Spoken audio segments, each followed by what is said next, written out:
So there's something really big happening with the eclipse tied to the nodes of fate, the north node and south node of the moon. And I want to share it with you. And I'm doing this recording just hours before the equinox that is setting us off into a 0 degrees Aries sun and the stellium that will be happening in Aries. So it's just go time. We are just being activated in go time right now. Now, this go time isn't free and clear go time. It's like got a lot of kind of washing machine action to release and let go of that which needs to be released in order to go into a new cycle. So let me unpack this for you. And let's reveal what the spotlight is on right now. As if you don't know, because there's so much happening, but there is really a spotlight that's happening.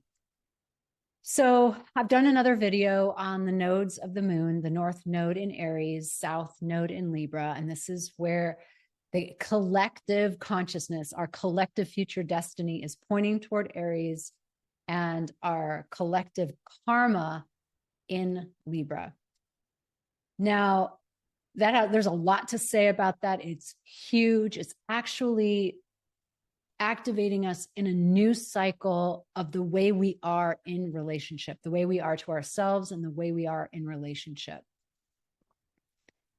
And if you have the North Node in Aries, then you too are in your nodal return. So it's like exponential for you. It's double, it's amplified. But we all have Libra and Aries in our charts, and that's what I'm going to get to as well, where you can find that so that you know what is being spotlit right now in the cosmos. This is the cosmic conversation that's happening. So I've not heard anyone talk about this, but I think it's important to say, and I was contemplating it in my own chart as I starting to feel what are the themes of this eclipse. And you can already feel it. It's going to happen on the 24th, 25th of March, depending on your time zone. So let me slow down because there's a lot of tongue tying that can happen with all these terms. We're having a full moon lunar eclipse next week. That begins the 2-week wormhole, which concludes with the solar eclipse, new moon in Aries. Huge events. This is probably the biggest astrological event of the entire year. So we want to get alongside of it. There's healing energy that's just pouring through. There's light energy pouring through. There's a Mercury retrograde that's going to help us understand what in the heck just happened after the eclipse. And it's exciting because it's a total solar eclipse for those of us in the central United States and part of Mexico. And it's a rare, astronomical event. And we haven't seen it since 2017. And I believe that the next one will probably not be in my lifetime, at least in my country. So it's an exciting time. There's also a Jupiter conjunction happening in April. April is a huge month, and we're just kicking it off with all the movement into Aries with this equinox. So let me get to this big reveal of what's being spotlit right now. So we have the North Node in Aries, South Node Libra, and we have the full moon in Libra and the new moon in Aries. They're totally aligned with the theme of the North Node. And so that amplifies that. And then if you have a personal North Node in Aries, South Node in Libra, it's like now it's 3 times. So it's exponential to the 3rd power. So we're working deeply as a collective and as an individual inside the collective. We're working deeply with the themes of Aries and Libra. And more precisely, we're working with the themes of stepping into the fullness of Aries. What is it really standing for? And why is it here? And we're really shedding the themes of Libra. So right now, the teacher is Aries. And the thing that we're moving away from completing is in the mansion of Libra. And that's hitting us in two ways. The eclipse really lighting up the north node and the south node, where we have been since last year and will be for 18 months from that time. It's usually an 18-month cycle of the north node and our collective dharma, and the south node and our collective karma. So let's unpack some of the themes that you're going to see in the eclipse, and you're going to particularly see it in your chart. So we're working with Aries as the theme of where we're going. And Aries, where we're going is the boldness of Aries, the singularity of our incarnation, the separateness of our incarnation. You know, Pisces is about the oneness, Aries is about the separateness. So that's the birth canal that we're in right now as I record this. And maybe as you listen, we will be crossed through that birth canal into the I am, into the new cycle, the continuing of the wheel into Aries. So we go from oneness into particularity, and then we live our life in particularity, and then remember our oneness and do it all again. So Aries is the first sign of the zodiac. It is the initiation point of our humanity. Here we are in form. I am. I've arrived. So what this axis, Aries and Libra, is teaching us is that in order to have really solid relationships, we need to know who we are. Because if we don't know who we are, then we can't have solid relationships. And if we think about our past ways of relating, they've been contractual, they've been transactional. I'll do this for you if you do this for me. That's the very economic model of marriage. Why did people get married? Because it was an economic model. You know, if you're tilling the farm all day, you don't have time to prepare food. You don't have time to raise children who are going to be the next generation or your helpers and the next generation on that farm. So it was a very economic decision. And we still have the vestiges of those economic decisions in our relationships today. We still have the transactional nature. I'll do this for you if you do this for me. It's a quid pro quo. And I think those are the kinds of things that are up for completion. Because really, love is not transactional. But when we're codependent, we had to move out of codependency into a transaction, right? It's like stage 2. We moved out of stage 1 codependency. I'm incomplete. I mean, think about all the songs that we grew up with. How incomplete I am without you. How I will die without you. The soap operas that we grew up on in high school. Yeah, all that stuff is relationship 1.0. Press the delete button, confirm the deletion. Yes, I want to delete that. That's what the South Node in Aries is saying. Like, no more of that transactional relationship. We get to evolve. And the irony is we're evolving not through our relationship skills. That's going to have to come later. But what we're evolving through is the first step. And that is, who are you? What is your truth? Who are you now? You know, so many of us have changed so much over 4 years that we are not the same people. So if we entered into sacred contracts, you know, the last 1, 2, 3, 4 years, chances are we have to renew them, we have to rewrite them, or we have to get rid of them. One of my friends says, evolve or dissolve. And that's really what's on the menu right now, because Aries is so concerned with its sovereign self, its leadership, its self-leadership, its boldness, its courage, its singularity of action. Like, I am here to manifest my destiny. I am here to be who I am. And that is a normal, natural stage of development. We will have to grow beyond that. But that is the foundation, because if you don't know who you are, then how do you know what's right for you? How can you be trustable to know what's even right for you? How can your word be trustable? because you're going to have to flip-flop because you don't really know your truth. So no more of that. We are completing on that old paradigm.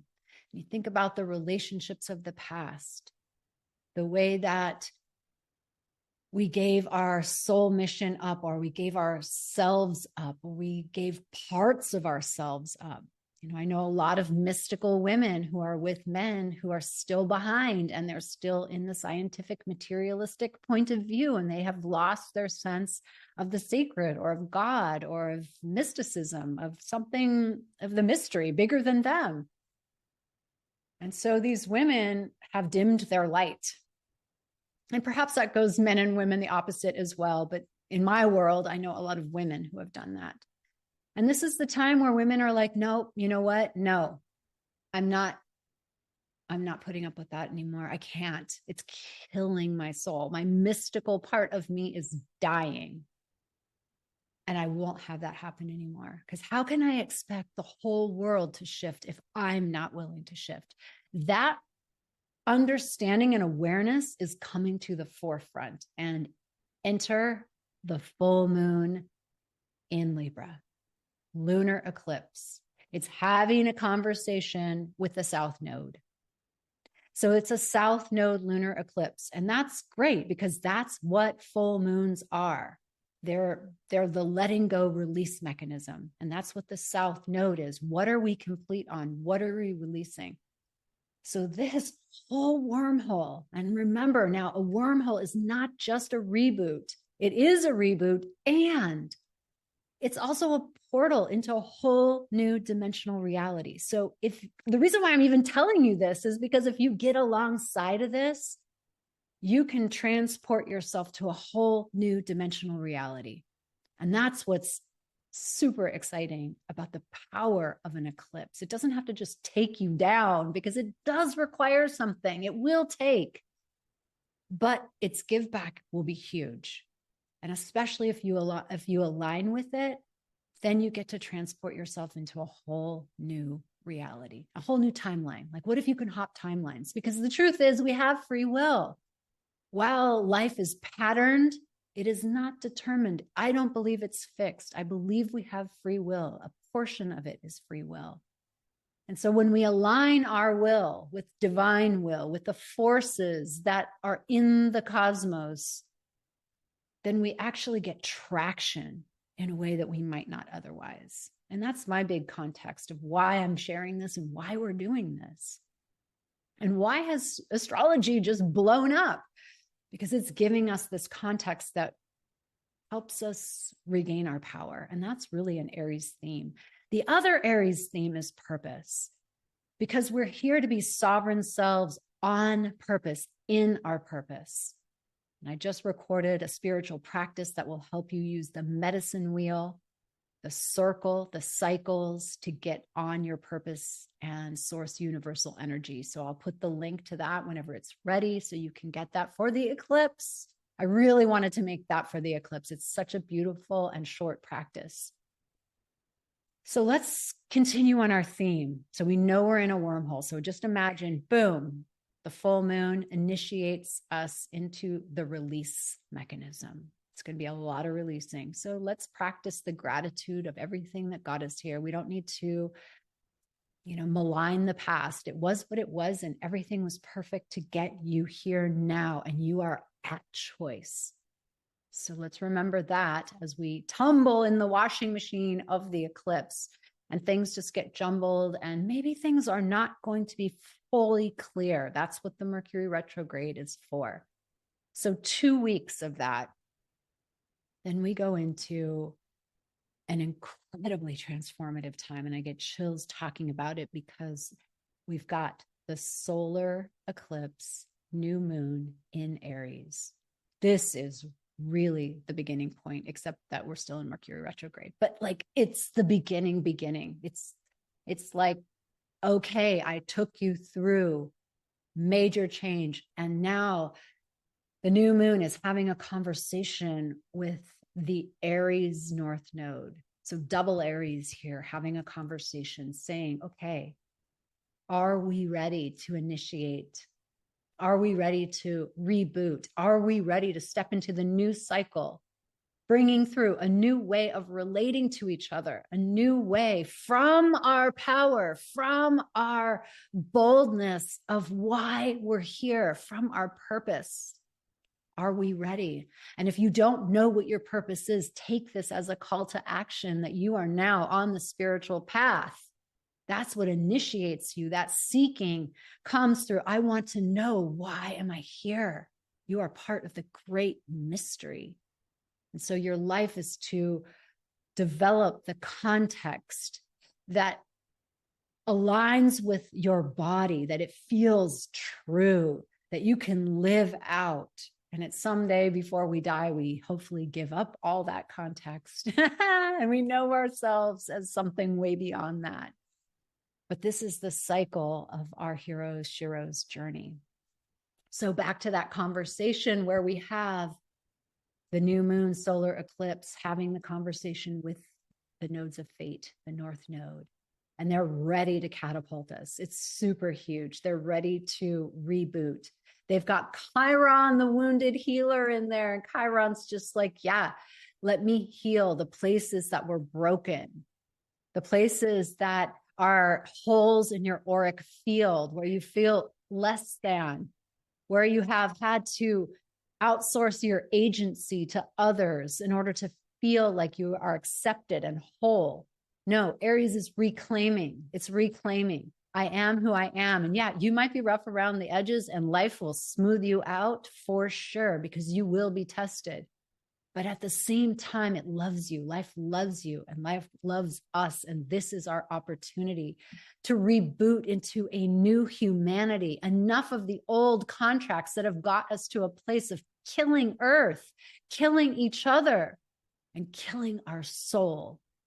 So before that moment, you think about the sun and the moon and the Earth rebooting, the sun coming right in the middle of that constellation, blocking the sun. Or maybe that's the moon blocking the sun. Yeah, the moon blocking the sun, not the Earth, the moon blocking the sun. See, these are like so many concepts. And we can't see the sun. We've been blacked out. And remember last time, it was the ring of fire. It didn't happen in my country. It happened in other countries. But there was the ring of fire. You could see the ring of the sun. That was the last couple of solar eclipses. I think the last solar eclipse. This one is a total blackout, no ring of fire. And so you can see, like, there is our reboot. The moon is supporting us in the reboot. The moon is blocking the rays of the sun. So we on Earth, we cannot see the sun. We are completely blacked out and darkened. Just like when you turn off your computer, you defrag it. You clean up all the channels. And Chiron is right there. And probably Chariklo is there too, his astrological wife, the holder of the divine feminine frequency. She just came through. So she's here wherever she is in the constellation. But so we have them holding us, healing us, saying, no more are we giving away our power. No more. The Aquarian age requires you to bring your full power, because we're going to be called upon to be a new humanity. We're going to be called upon to be new people. We're going to be called upon to get along, but we're not getting along by compromising our soul, by collapsing into someone else, by giving away our power or ceding to someone else authority. No, that is over. That contract is done. And that's the Libra South Node. That is the Libra full moon release mechanism. So by the time we get to this solar eclipse, we're ready to be reborn. And we don't have to understand it. We don't even have to know what the heck's going on, because Mercury in retrograde will give us time to think about it. So now I want to take you into your chart. So how do you relate this? This is how it came through for me, and I want to share this with you. So I was thinking about the areas of my life, very subtle, that are coming to the forefront. And I was realizing, oh, that's the North Node in Aries, and that's the South Node in Libra. And then I was like, and that's the eclipse. So take your ascendant, your rising sign. And if you don't know it, you go to astro.com or any other place where you can run your chart, find your ascendant, find the rising sign. It's the same thing. And that in whole house astrology, which I love because it's so simple, puts that in the first house. So then you can go chronological counterclockwise with the zodiac. And you can find out which house is Aries. Aries occupies, it owns the first house, but for you in your natal chart, Aries might be the 6th house. And if it is the 6th house, which means that Libra is the 12th house. And so you're going to want to do some digging on what do those houses represent. And so what could possibly be the subtle version of a deeper level of letting go? This is not a surfacial letting go, even if relationships are changing, and it's very dramatic. It's very clear. It's very surgical. There won't be negotiation. But even when those things happen on the 3D level, there's some very deep things like, what did that person in your life represent? That's why is the expiration date being called? Like, okay, the expiration date, get it off the shelf. Why is it being called? You know, there's a reason for that. There's a growth reason for that. You are growing, you are changing, you are shifting, even if it's painful, even if you don't want to, even if it's called suffering. That's why I'm doing this transmission, because you get to get alongside of it so that whatever it is, you resolve that. The eclipse is promising that you'll get your healing and that you will go to another level. That's exciting. Even if it's hard things produce the best, most juiciest life and results. So the Band-Aid's going to get ripped off wherever it gets ripped off. And I'm talking to myself too, because all of us have those aspects in our chart. Even if we don't have planets, we have houses where that sign is in. So it's a big week. It's a time to have a spiritual practice. It's a time to have lots of rituals that are, simple, where you can release, like even in the shower, you can just allow the water to flow over you and wash away that which no longer serves. Let it come to your psyche, what those things are. And let's do that for the benefit of the new humanity, for the benefit of all beings. It's time, humans, it's time that we be the people of a new earth.